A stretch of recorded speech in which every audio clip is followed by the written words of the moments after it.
Greetings citizens of the world. Today we are informing people of the 40 techniques of the Illuminati in this video. November 5, 2013 is coming around the corner for us to protest on the streets worldwide against the government's 40 techniques of the Illuminati. Americans are possessed with ennui and malaise, and worst of all, fears. Perhaps these conditions explain the rash of suicides, the campus murders, the weariness, the failure to act on others' behalf, the inertia and apathy, and the near lack of humanism. The inner circle, the elitists, the powers, any name you want to call them, plan and organize behind closed doors to bring about their global governance, or the New World Order, NWO, or One World Government. To do this, they must push every country to its knees so that the citizenry cannot fight back.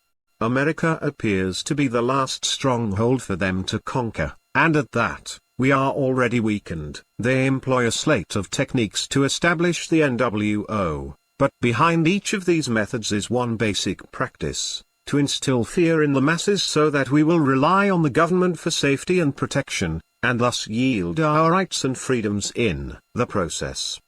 Below are some of the major means for the Illuminati to achieve their goal. But don't mistake a rose for a rose and attribute everything to them. Number 1. Harassment. When faced with opposition, the elitists first attempt to overcome by buying someone out.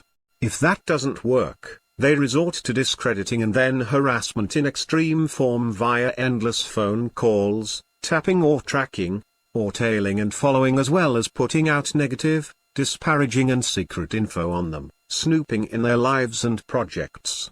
IRS hassles, accusing one of false crimes, negatively doctoring a person's personal and work records are all means for the Illuminati to gain superiority over individuals and to make them cede to their goals. Driving opponents or dissenters mad or to the point of paranoia is one of their prized exercises. Number 2.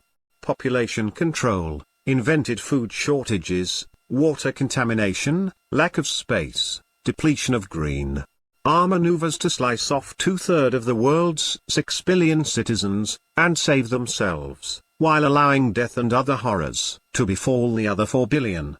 Subtle means of ending our existence include abortion. Planned Parenthood is the main culprit. Genetic engineering. Cloning allows engineers to create an army of soldiers bred to have massive muscle bulk, superior senses, powerful killing skills, or to breed doubles to replace people. It also introduces chimeras, hybrid animal, human forms, and angels of death, ridding hospitals, clinics, the general population, of infirmed and old people who put burdens on our society.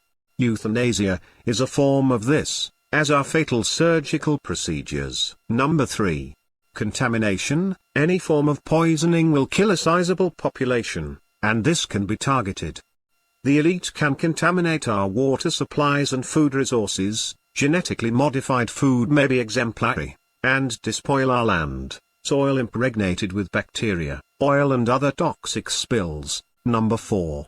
Detainment camps are set up as holding areas, until termination ensues, or the enslavement of those in society they believe will serve as strong and vital slaves.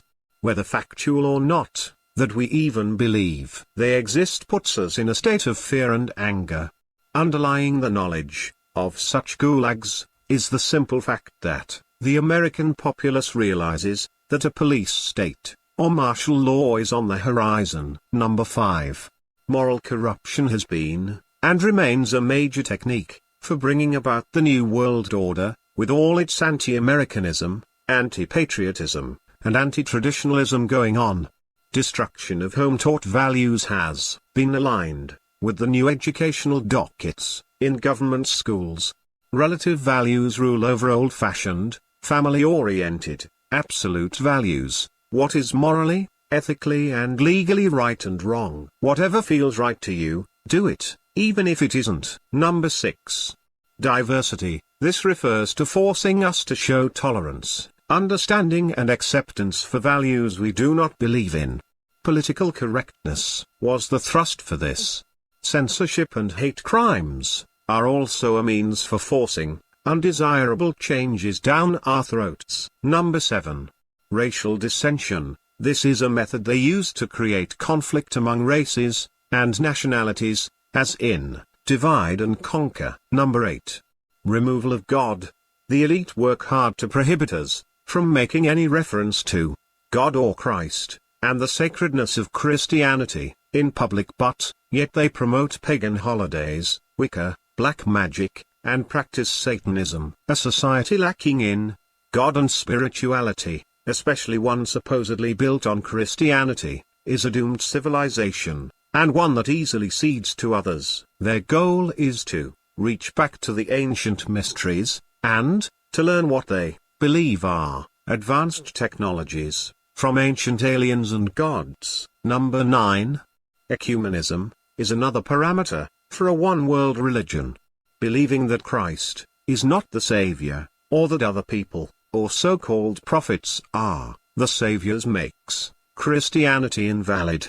Some believe New Ageism will be the one-world religion, while others think global warming will become the hymn. An aspect of their plan is their contrived apocalypse based on the books of Revelation and Daniel. Number 10. Remiss authority figures. Many parents and adults fear today's youth. Kids scream, yell, mock, and often physically abuse their parents or other elders. They're rude and disrespectful. Much of this is attributed to their "it takes a village to raise a child" mentality, where children are supposed to be cuddled, free-thinking, and do whatever they want. Parents and authority have become remiss in correcting foul children. The elite encourage children to resist authority, on one hand, while wanting them to mindlessly obey, on the other. I hope all of you can join us. We are anonymous. We are legion. We do not forgive. We do not forget. Expect us. Join us.